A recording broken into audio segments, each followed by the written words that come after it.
In this edition of the Bucs Daily MinuteCast, Ryan Jensen has officially been put on injured reserve, and it looks like Leverett and Hainsey should be good to go for Game 1 versus the Cowboys. We'll talk about all of that and more next on this edition of the Bucs Daily MinuteCast. Keep it right here. MinuteCast Media. 10,000! The Tampa Bay Buccaneers MinuteCast starts right now. Bucs on 3, 1, 2, 3, Bucs!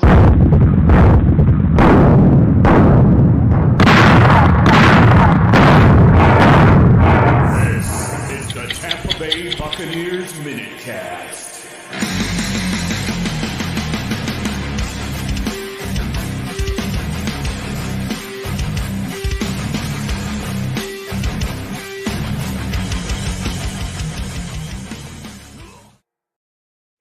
Well, hello and welcome in to this edition of the Bucs Daily MinuteCast. I'm so glad you decided to join me today. As always, this podcast is free and available on all the major platforms, and you can also find this podcast on the Bucs Report. Check them out online, bucsreport.com. You can also find this podcast on YouTube under the Bucs Report, and this podcast is also available wherever you get your audio podcasts. My name is Dan Holme. You can find me on Twitter. It's at DanCaps218. So not a lot to report on the Bucs so far today. All the big cuts that were made yesterday with Tyler Johnson and the announcement of who is going to be on the practice squad that was made. But I'm recording this podcast a bit earlier in the day, and the word is the Bucs officially place Ryan Jensen on injured reserve with a significant knee injury. He is eligible to be recalled sometime later in the year. Still no details of the injury, which occurred the second day of training camp, have been provided.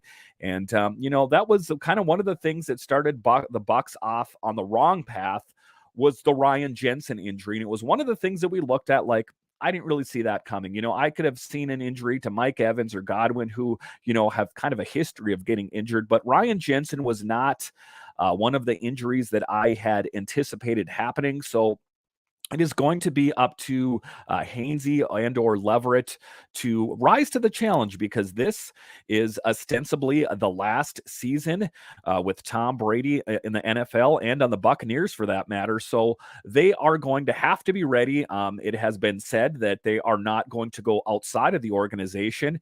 And like I've heard a lot of the different beat writers say, at the end of the day, why would they want to help out the Buccaneers? Why would you want to help out your competition? This article in the Bucs Wire, the worst part of the Tampa Bay Buccaneers preseason finale against the Indianapolis Colts wasn't the 27-10 loss. No, it was suffering two more injuries to key members of their offensive line, Hainsey and do-it-all swingman Nick Leverett. Hainsey ankle and Leverett shoulder both left the game and didn't return, sending the blood pressure of Bucs fans through the roof, with Hainsey already replacing Pro Bowl center Ryan Jensen and Leverett competing for the left guard spot, thinned by the loss of Aaron Stinney. Losing either of them would have been another massive blow for the Bucs up front. Instead, it looks like both players have dodged major injury, and they're trending toward being available when the Bucs kick off the regular season against the Dallas Cowboys. And that is some great news, because honestly, Bucs fans, let's face it, what would have happened if both of those guys were injured? They would have had forced to go outside of the organization or trying to teach one of these guys on the fly how to be a center. It's not an ideal situation, and I think that would have left Tom Brady more than a little irritated. They're both trending in the right direction. Bucs head coach Todd Bowles said Wednesday, if they continue to heal, they'll be ready to practice next week and should be available for the game. Hainsey is expected to start at center, while Leverett will provide valuable depth with his ability to play any of the five positions along the offensive line. Having them both as close to full strength as possible is a huge boost for Tampa Bay's most banged up unit, and it is good for that.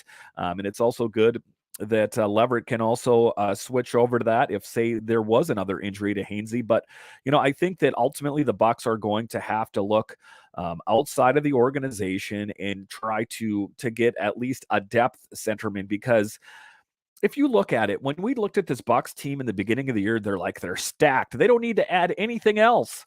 Well, look at the injuries are already starting to stack up, and we have not even played the first game of the season. So I think that it would be advantageous for the Buccaneers to go out and at least sign a depth center out there. In the worst case scenario, say something happens to Hainsey or Leverett, you got to have a center out there if the Bucs are going to play football, right? So I think that that's what the Bucs are going to have to do. And just like I say, I'm recording this podcast a bit earlier in the day, so there's not a lot of news surrounding the Bucs so far, but that's the biggest thing is that Jensen has officially been put on the injured reserve, and the arrow is pointing up for Leverett and Hainsey. All right, once again, thank you for joining me on this short edition of the Bucs Daily MinuteCast, and I'll talk to you again next time.